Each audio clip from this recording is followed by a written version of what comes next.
It's disturbing that on the back of the appalling and hideous Hamas terrorist attack on October the 7th, there should be people who are sort of milking the story for their own end. One of these is, of course, Dr.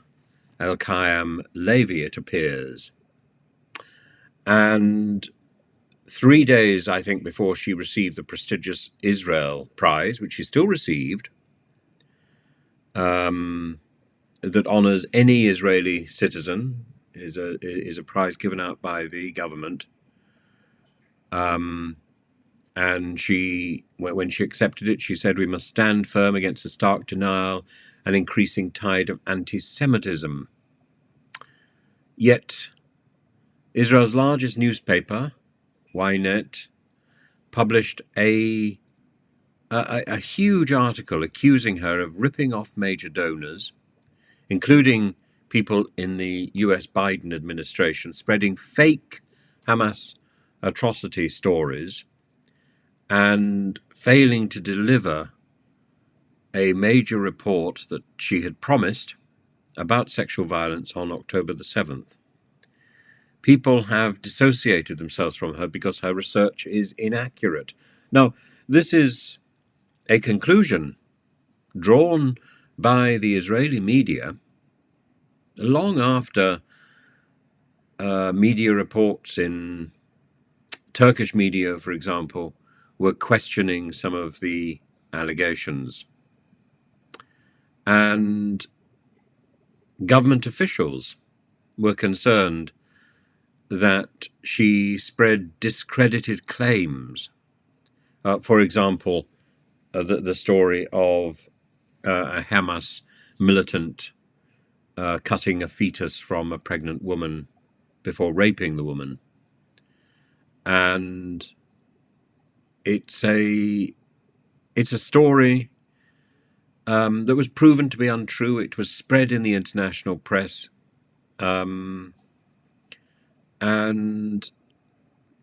that level of deceit,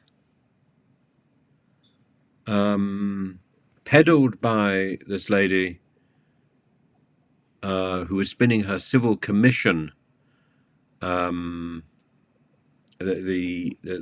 Deborah Institute, creating a sense that she was representing Tel Aviv in an official capacity.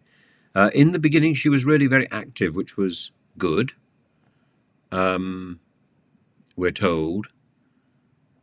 But in the event, the Deborah Institute raised millions of dollars, but predicated on information which was not proven. And it undermines the stories of the real horror. And it's disturbing that this sort of thing has gone on. I've refrained from saying very much about her over the last few months. I think one has to be very careful what stories one puts out.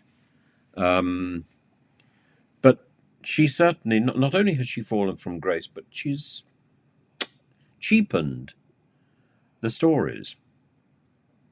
I think there's no doubt that Hamas behaved appallingly, continues to behave appallingly by keeping the hostages. But equally, I have no qualms about saying that Netanyahu's assault on Gaza is hideous and is deeply wrong.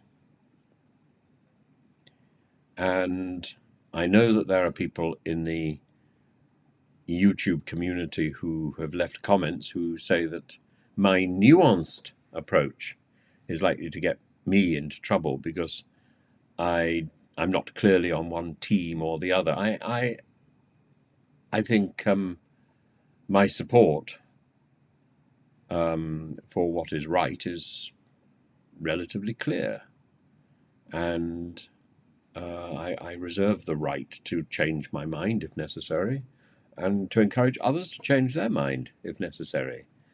But at the moment, I think there's something deeply wrong with Netanyahu's policies, and I don't think his war aims are achievable. And that automatically means that he falls foul of the just war theory, as indeed does Putin. But Putin falls foul on so many levels. And I think in the end, Netanyahu will fail. I'm not so convinced that Putin will fail.